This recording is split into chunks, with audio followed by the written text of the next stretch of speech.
Om Namo Bhagavate Vasudevaya. Srimad Bhagavatam, Canto 7, Chapter 2, Hiranyakashipu, King of the Demons, text number 37. Shri Yamovacha Aho Amisham Vyavasadikanam Vipashitam Loka Vidim Vimohaha Yatra gatas tatra gatam manusham Swayam Swadharma api sochant yarpatam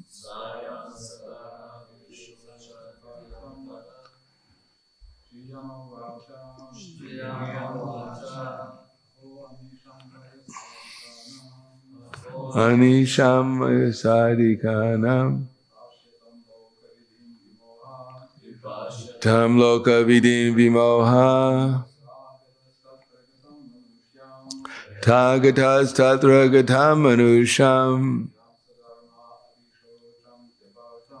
Swayam Sadharma Apiso Chaparatam Shriyamo Vacha Hoyacham Yavisadikanam Vipashitam Loka Vidim Vidoha Yatra Gatas Tatra Gatam Manusham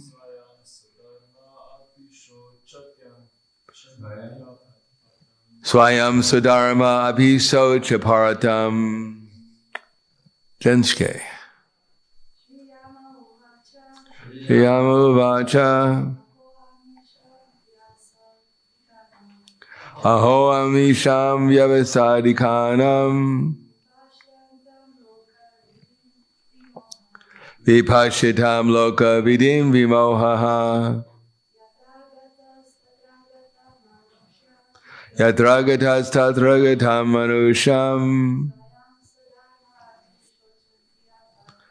Swayam Sudharma Piso Chaparatam.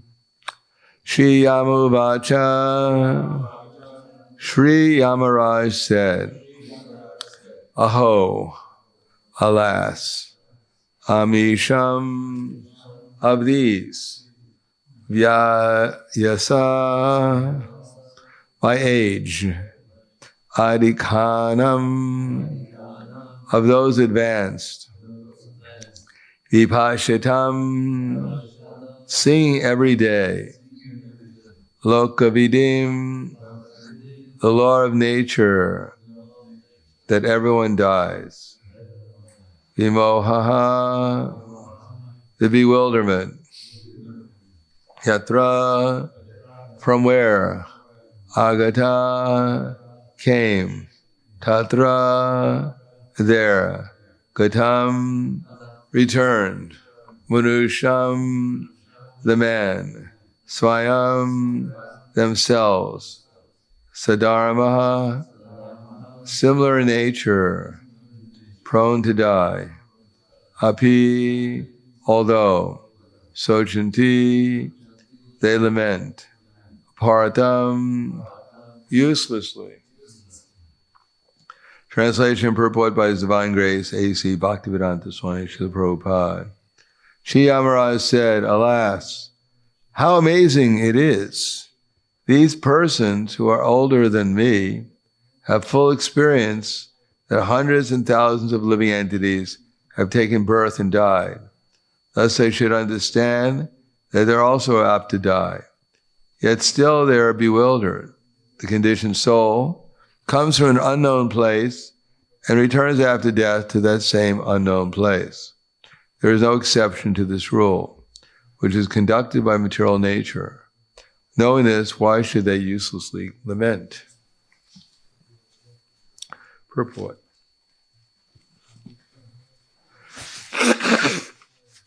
The Lord says in the Bhagavad Gita 2:28, Avyaktadini bhutani vyakta madhyani bharata avyakta nidananyeva tatra ka paridevana. All created beings are unmanifest in their beginning, manifest in their interim state, and unmanifest again when they're annihilated. So what need is there for lamentation?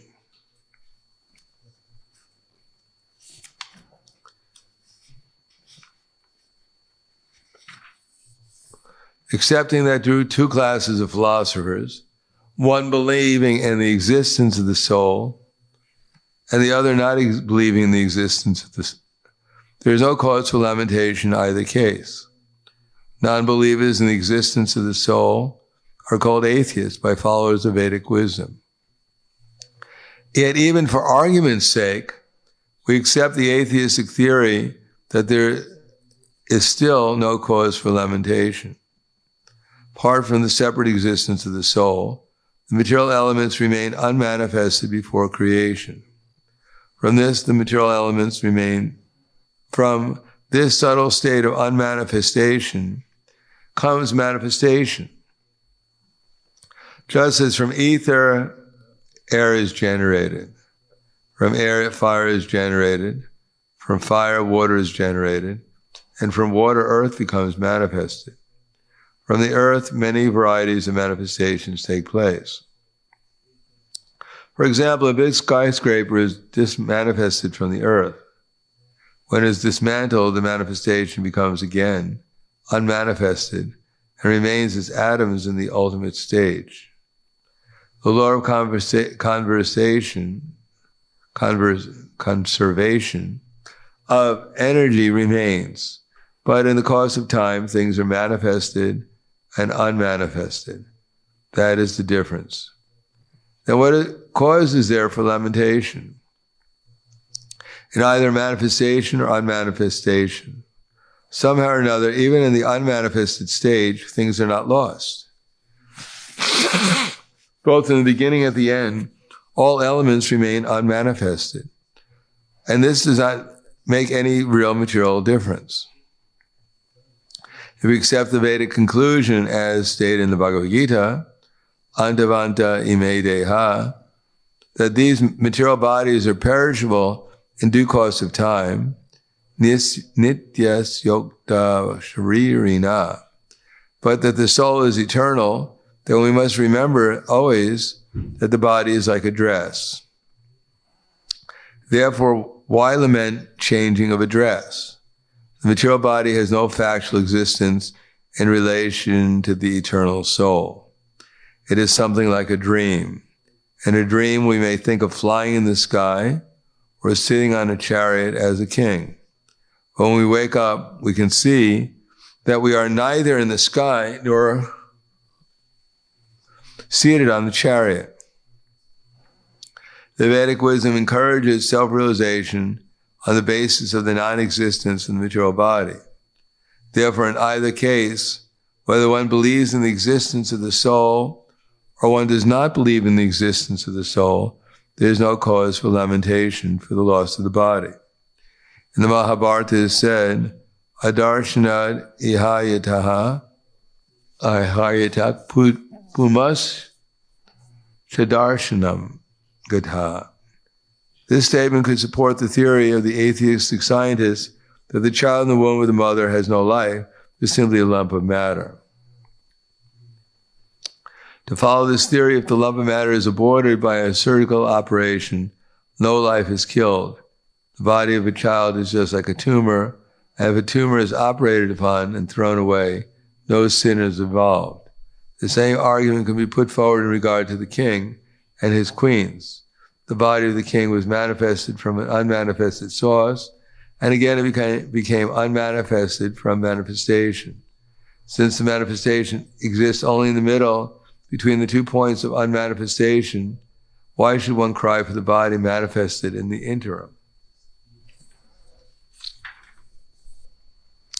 Shiyamo vacha aho ani amisham vyasanadikanam vipashitam loka vidim vimohaha yatragatas tatragatam manusham swayam sudharma api socha paratam. Sri Yamaraj said, alas, how amazing it is. These persons who are older than me have full experience that hundreds and thousands of living entities have taken birth and died. Thus they should understand that they are also apt to die. Yet still they are bewildered. Conditioned souls becomes from an unknown place and returns after death to that same unknown place. There is no exception to this rule, which is conducted by material nature. Knowing this, why do they uselessly lament? Namo Vishnu Padaya Krishna Prasthaya Buddhaya Srimate Bhaktivedanta Swami Ramane Namaste Saraswatam Deve Gauravani Vicharane Nirvishesha Shunyavadi Paskya Dhyade Siddharne.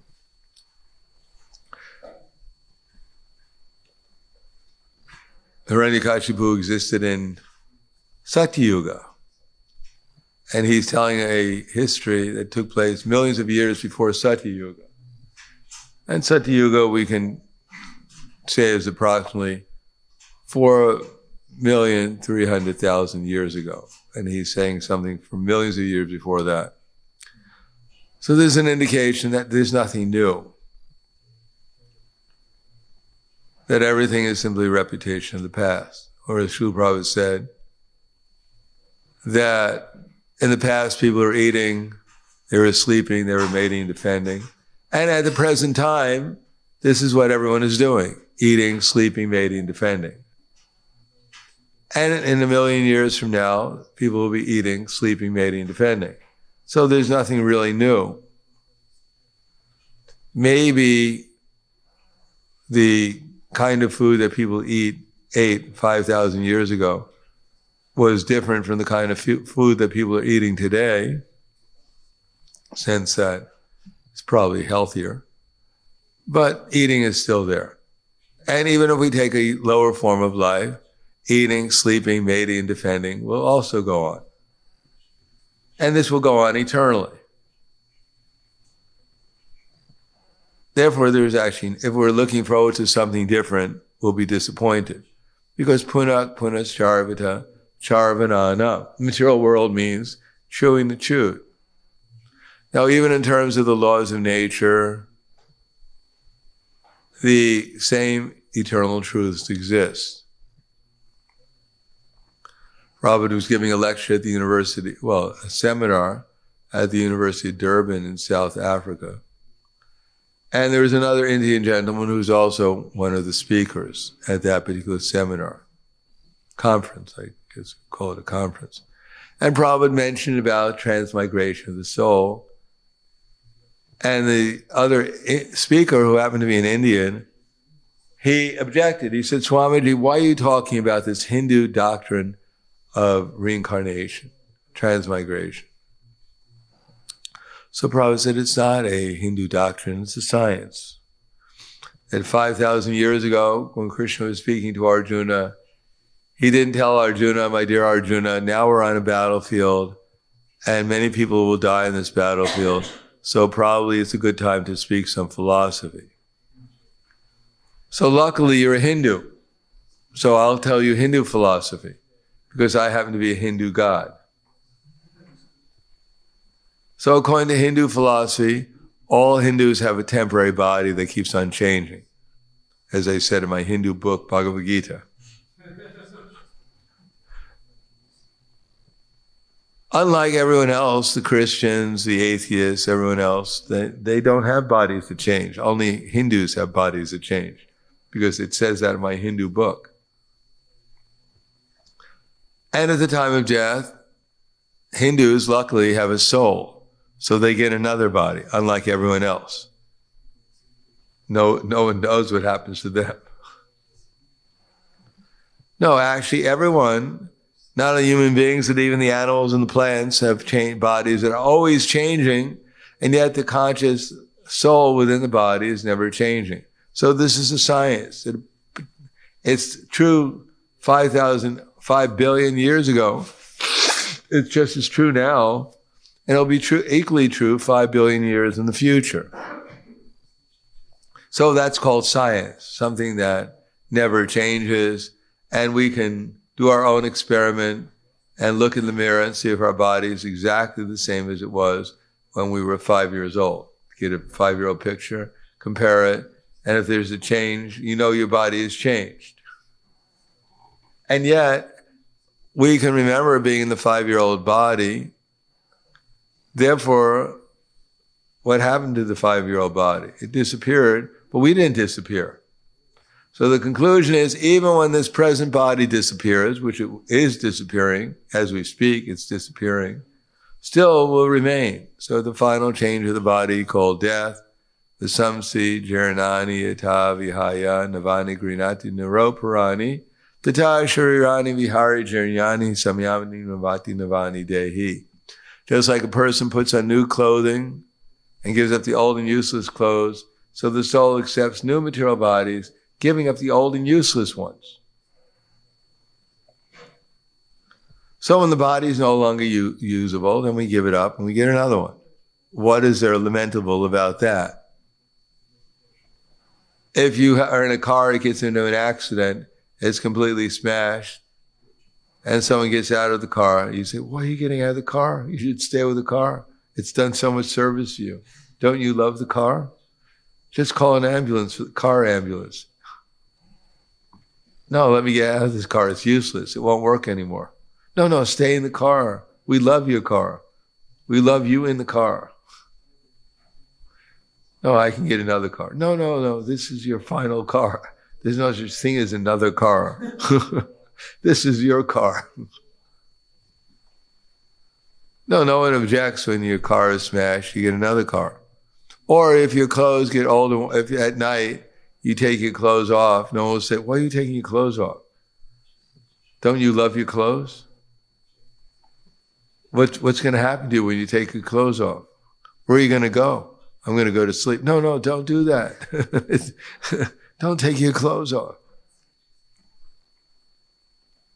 Similarly, this body is not us. It's simply a dress, and we put it on, and we have to eventually take it off.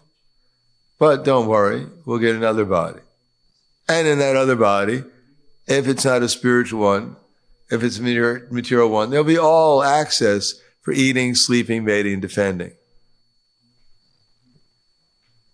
That the same taste is there if you're in a animal body or if you're in a human body. They also have a very acute sense of taste.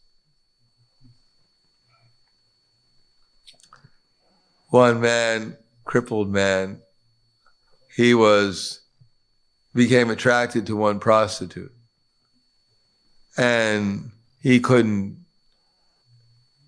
didn't have enough money to actually pay for the prostitute. She was a very expensive prostitute. But his wife was very chaste, and she saw that her husband was very depressed, and she asked her husband, what's wrong? He said, I'd like to enjoy this prostitute, but I can't afford her. So she said, don't worry, I'll arrange it. So she went to the house of the prostitute and became a very faithful servant, and the prostitute was very surprised. Eventually she asked her, what are you doing all this for? So she said, well, I have a husband, he wants to enjoy you, but he can't because he can't afford your price. So maybe you can give him a discount.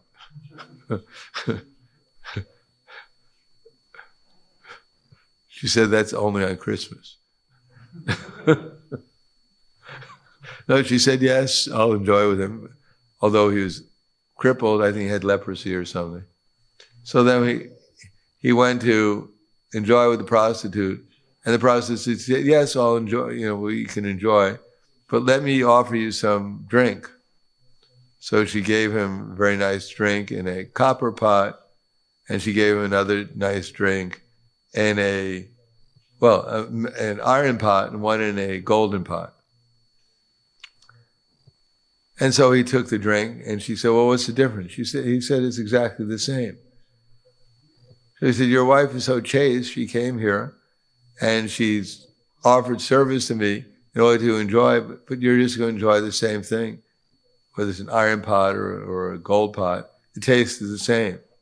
So he realized that his wife was so chaste, and he said, thanks a lot, I'll see you later. Give my discount to someone else. So everyone is imagining that this time it's going to be different. This time I'm actually going to enjoy. This time I'm going to be in heaven. But actually it's the same taste over and over again. Even in the 5th canto of the Srimad Bhagavatam, how romantic when the demigods and the demigoddesses get together on the shore of the ocean milk, where there's lined with gold and beautiful beaches. There's no bottles on the beach or anything. The sand is completely pure. And you can just dive into the ocean milk, and parts of it, there's parts of it that are yogurt, parts that are iskcon, and you can drown in iskcon. And yet it says when the demigods and the demigoddesses come down to enjoy sex life on the shore of the ocean milk, at the end they're both morose. So they think, now I'm going to, even the demigods are thinking, now we're going to enjoy, and the result is they simply become disappointed and morose. So what to speak of our poor little selves?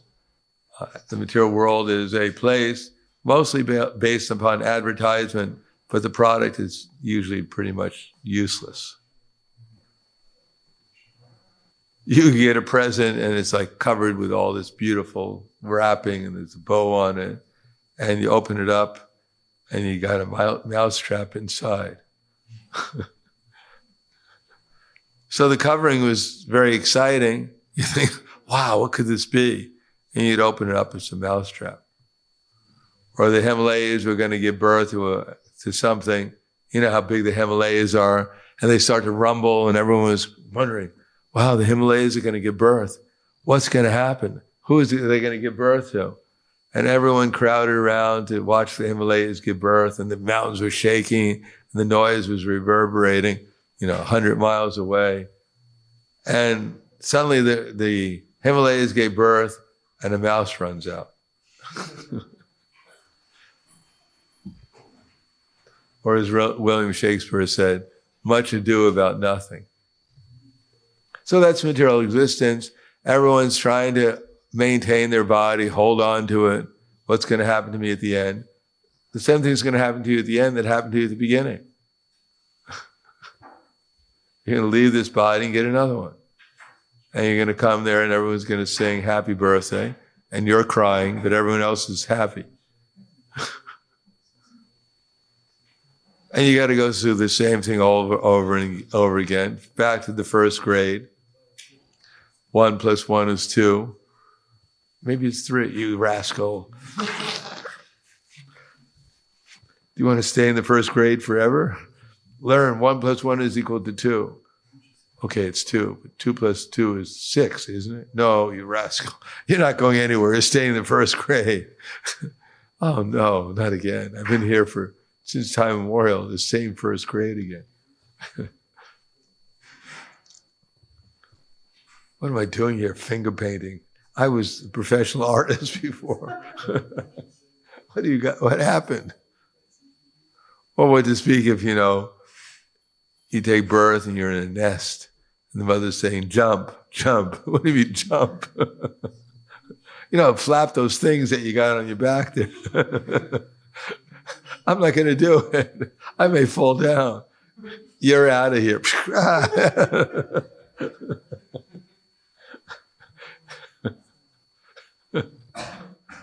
How dramatic or traumatic it must be. Talk about child abuse. Getting kicked out of your nest. I'm only 2 weeks old. Get out of here.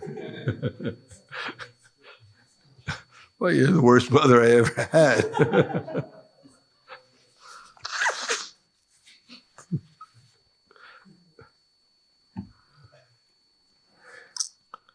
And on the other hand, it mentions here that even if we consider that the body is just made out of matter, so if all we are is matter, then the matter, when it gets, before it formed in this way, it still existed, all the elements. And here we are now, but we're nothing more than matter. So when we disappear, we'll be the same thing. Nothing really is changing. Because no one believes that. What do you mean? People think they're more than just their body. or that the body is just matter like everything else. But some people have that philosophy. Just like this chair, and our body is exactly the same elements. But we don't consider ourselves the same as the chair. But some people may consider us. The first time I was in Bombay, I was traveling from, I don't remember if we had a temple there, but anyhow, I was traveling. We were in Juhu at that time. And somehow or another, I was traveling there. It was one of the early times in Bombay I was there. So I got on the train. The trains were super crowded. I mean, there was just like no room. In order to get out of the train, like in Tokyo, they just push you from behind, push everyone out so they can get out.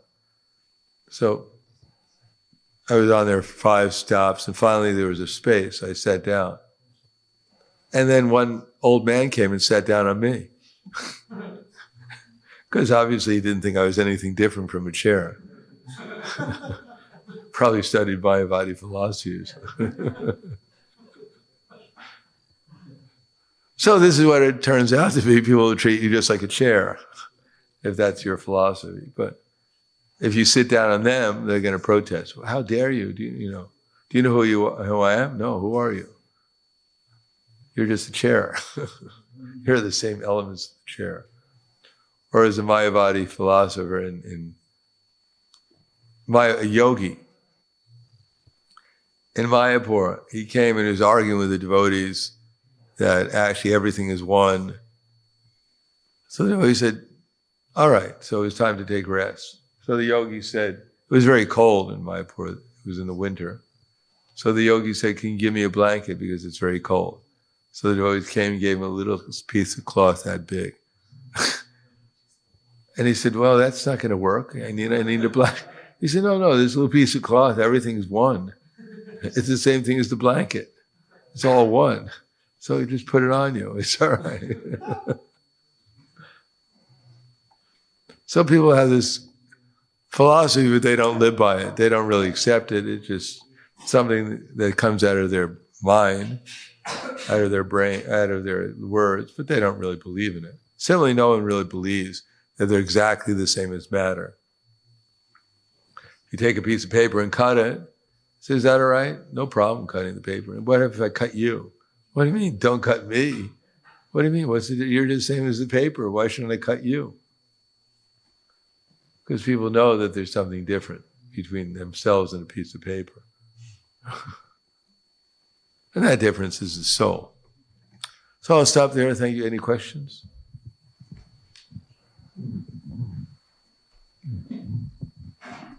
Hare Krishna. So here Yamaraj presents this philosophy of detachment, and it's quite pervasive in our books, and sometimes it's misapplied in family life. People mistreat each other, or they treat each other as Maya, as a product of illusion, that we should not be attached. Also children sometimes. So what is the proper balance, or what are the proper caveats to applying this philosophy of non-attachment to family members? Well, I guess the first thing is that whoever has this philosophy should get out of illusion. Then they'll realize what they're supposed to do. If they don't know if they don't realize that they're the ones who are in illusion, then they'll act in illusion. That's all. That our first business is to recognize that everyone is Krishna's eternal servant and serve them appropriately. So service is our nature. When we get married, we enter into a service contract, into a duty of service, and that's in Scripture. It never says that the husband is supposed to neglect the wife or the children. No, he's supposed to support them, maintain them. And as Prabhupada writes in the Bhagavad Gita, children and the wife are natural objects of affection. But one should sit down morning and evening with them and chant Hare Krishna to actually serve them properly, completely. and hear Srimad Bhagavatam, Bhagavad Gita, and worship the deities. So that's also service. Then family life will become spiritualized. But to expect anything's perfect is illusory. There's no perfect happiness. There's no perfect distress in the material world. It's always a combination. So one has to tolerate.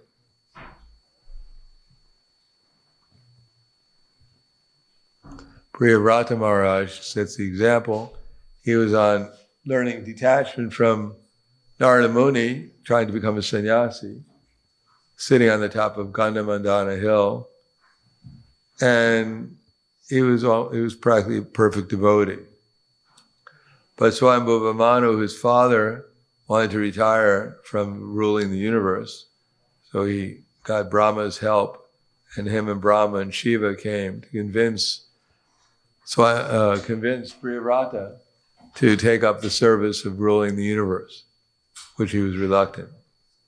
But because there were three Mahajans telling him to do it, it was pretty hard for him. Although Narada Muni is also Mahajan, he got outvoted. So he decided he had to take up the service of ruling the universe. And in order to rule the universe, he had to perform sacrifice. In order to perform sacrifice, he needed a wife. So he had a wife. But she was a very Krishna conscious lady and very attractive also. So he played the perfect part of a householder, because if he didn't, then the rest of the universe would have followed his example, and the universe would have gotten disturbed. So they played the part of perfect householders. She'd dress very attractively and give her glasses to enliven her husband, and he would accept them and appreciate her feminine attractiveness. But within himself, he always maintained himself as the eternal servant of Krishna, and he never became materially attached. He always acted as a perfect devotee. But he acted externally as a perfect householder also. So that's the art. And if one is not willing to learn that art, then one should become a householder.